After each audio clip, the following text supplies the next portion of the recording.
ओम गणेश, जय श्री कृष्णा। 6 मार्च होलिका दहन, कुछ क्षेत्र में 7 मार्च, लेकिन हमारे देश के अनुसार या देश काल अनुसार 6 मार्च को ही पूर्णिमा भी है, 6 मार्च को ही होलिका दहन है। अब लक्ष्मी प्राप्ति की साधना हेतु या व्यापार वृद्धि की साधना हेतु तो होली की रात में ऐसी कौन सी साधना पूजा करें कि जिससे लक्ष्मी के आय के द्वार खुल जाए और किसी ना किसी प्रकार से स्थिर लक्ष्मी की प्राप्ति आप कर सको। आज के इस विषय और वीडियो में मैं आपको वही बताने वाला हूं, दिखाने वाला हूं, मतलब समझाने वाला हूं कि आप वो कैसे कर सकते हो। और अद्भुत प्रयोग है, सांपुटिक प्रयोग है। अगर विषय वीडियो पसंद आए तो लाइक कीजिएगा, अधिक से अधिक शेयर कीजिएगा। चैनल पर नए हो तो सब्सक्राइब करके घंटी का आइकन अवश्य दबाइएगा। चलिए शुरू करते हैं। होली की रात्रि को 7 बजे से 12 बजे तक या 11 बजे से 1 बजे तक, 6 मार्च की मैं बात कर रहा हूं, उसी दिन व्रत की पूर्णिमा भी है और उसी दिन होली का दहन भी है। पंचांगों के अनुसार, देश काल के अनुसार कुछ अधिक नहीं करना है। श्री सूक्त आपने हमारे चैनल पर मेरा वीडियो देखा ही होगा और कनकधारा का भी देखा होगा। अब श्री सूक्त को कनकधारा से संपुट करना है। श्री सूक्त को कनकधारा से संपुट करना है, मतलब आपने कभी सोचा भी नहीं होगा। आकस्मिक धन ऐसे प्राप्त होगा, आकस्मिक लक्ष्मी के द्वार ऐसे खुल जाएंगे कि बहुत प्रकार के बाधा बंधनों के माध्यम से अगर बंधी हुई लक्ष्मी है वो भी छूट कर आपको अवश्य ही कहीं ना कहीं स्थिर लक्ष्मी के रूप में प्रसाद देंगी ही देंगी। सिर्फ करना यह है कि जो मैंने आपको समय बताया उस समय के अनुसार, जैसे पहले पाठ 1 कर लिया आपने श्री सूक्तम का। अब ध्यान से सुनिए, श्री सूक्त का जो हमने वीडियो पूरा बनाया है जिसमें न्यास है, विनियोग आदि है, तो जब पहला पाठ आप करते हो तो सिर्फ एक ही बार न्यास और विनियोग कीजिए। उसके पश्चात जब कंटिन्यू आप इस होली की रात्रि को पूरे जो भी समय में आप बैठते हो पाठ करते हो, अगेन एंड अगेन पुनः पुनः न्यास और विनियोग करने की आवश्यकता नहीं है, ये अवश्य ध्यान में रखिएगा। अब क्या हुआ, पहला पाठ आपने किया श्री सूक्तम का, उसके बाद दूसरा पाठ कीजिए कनकधारा स्तोत्र का, फिर तीसरा पाठ कीजिए श्री सूक्तम का, उसके बाद अगेन पुनः आप पाठ कीजिए कनकधारा स्तोत्र का, उसके बाद पुनः पाठ कीजिए श्री सूक्तम का, उसके बाद पुनः पाठ कीजिए कनकधारा स्तोत्र का। तो श्री सूक्त और कनकधारा दोनों स्तोत्र को ही संपुट कर दीजिए। मतलब आपने सोचा भी नहीं होगा ऐसा आकस्मिक आपको धन प्राप्त होगा, और न केवल धन प्राप्त होगा, बहुत और प्रकारों से भी लक्ष्मी के आगमन के द्वार खुल जाएंगे। मैं ये चीज अवश्य स्पष्ट करना चाहता हूं कि अगर आपको उच्चारण में ऐसा लगता है कि नहीं, आप उच्चारित नहीं कर पाओगे स्पष्ट रूप से, तो केवल श्रवण कीजिए, या तो श्री सूक्त या तो कनकधारा स्तोत्र का निरंतर यथाशक्ति समय अनुसार। लेकिन स्वयं सांपुटिक पाठ करने में समर्थ नहीं हो इस प्रकार से तो मत कीजिएगा, ताकि उसका विपरीत परिणाम ना मिले।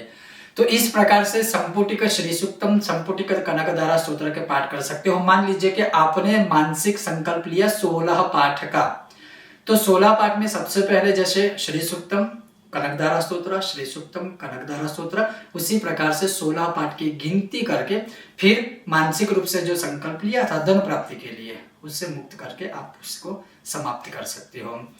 फिर आप चाहो तो नित्य प्रतिदिन यह प्रयोग कर सकते हो, कोई संदेह नहीं है, लेकिन होली की रात में अवश्य कीजिएगा, क्योंकि अधिक से अधिकम फलम, होली की रात को आपको इसका अधिक फल प्राप्त होगा, लक्ष्मी प्राप्ति के द्वार खुल जाएंगे।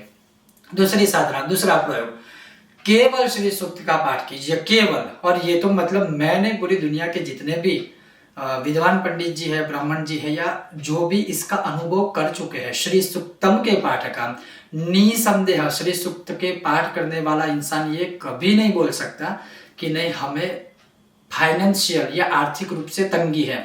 हाँ, दूसरे निजी रूप कारण हो सकते हैं कि चलो पितृदोष है, कुंडली में कुछ ऐसे योग है, या घर में कला है, क्योंकि जहाँ कला होगा वहां लक्ष्मी जी या भगवान कैसे निवास करेंगे, चाहे आप कितने भी पाठ कर लो, वो एक अलग बात है। लेकिन श्री सूक्तम के पाठ करने वाला मनुष्य आर्थिक रूप से कभी ये नहीं कह सकता कि इसका लाभ मुझे नहीं हुआ।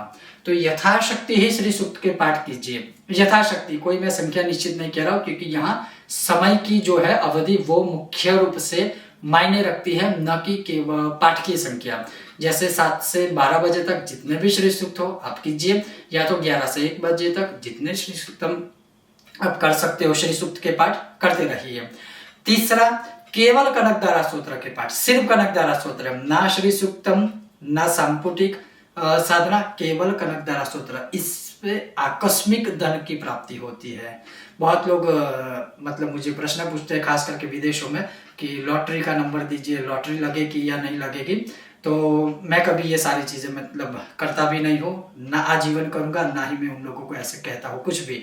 लेकिन मैं ये कहता हूँ कनकधारा स्तोत्र के पाठ कीजिए, आकस्मिक धन किसी भी रूप से प्राप्त हो सकता है। तो कनकधारा स्तोत्र के यथाशक्ति होली की रात में पाठ कर सकते हैं। उसके पश्चात श्रीम एकाक्षरी बीज मंत्र, सर्वोत्तम, श्रेष्ठ, अद्भुत, अनुभवित और बहुत लोगों के माध्यम से, बहुत लोगों के द्वारा अनुभवित, जो लिखित रूप में हमारे पास प्रमाण भी है। जितने भी मंत्र जाप आदि है, जितनी भी मालाएं हो सकती है करते रहिए। उसके पश्चात सांपुटिक श्री सूक्तम है और वो भी अनुभवित है, लाखों लोगों का एक्सपीरियंस है और उसका भी जो मतलब जो फल निरूपण है वो भी हमारे पास लिखित रूप में है। उसके भी आप यथाशक्ति जितने चाहो उतने पाठ कर सकते हो।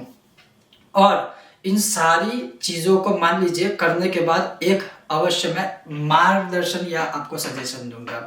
वो कौन सा है कि मान लीजिए आपने 7 से 12 बजे तक फॉर एग्जांपल श्री सूक्तम के पाठ किए, तो जब आप खड़े होने वाले हो ना, जब मतलब आपको लगे कि चलो ठीक है मैंने यथाशक्ति अब इतने पाठ कर दिए, अब मैं खड़ा हो रहा हूँ या हो रही हूँ पूर्ण करके, तो एक प्रयत्न अधिक 10-15 मिनट देकर कीजिएगा, विष्णु सहस्त्र का पाठ कीजिएगा, ताकि लक्ष्मी नारायण सहित आपके घर में आए।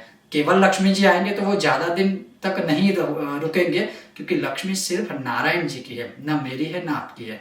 तो विष्णु सहस्त्र का पाठ करोगे तो लक्ष्मी जी नारायण सहित आपके घर में निवास करेंगे। तो ये होली की रात 6 मार्च को 7 से 12 या 11 से 1 बजे तक धन प्राप्ति के लिए, लक्ष्मी प्राप्ति के लिए उत्तम साधनाएं है, अवश्य करनी ही चाहिए। ये था आज का एक विशेष वीडियो। अगर आपको यह विषय वीडियो पसंद आए तो लाइक कीजिएगा, अधिक से अधिक शेयर कीजिएगा। चैनल पर नए हो सब्सक्राइब करके घंटी का आइकन अवश्य दबाइएगा। बहुत जल्द मिलते हैं एक नए विषय और वीडियो के साथ। ओम गणेश, हर हर महादेव।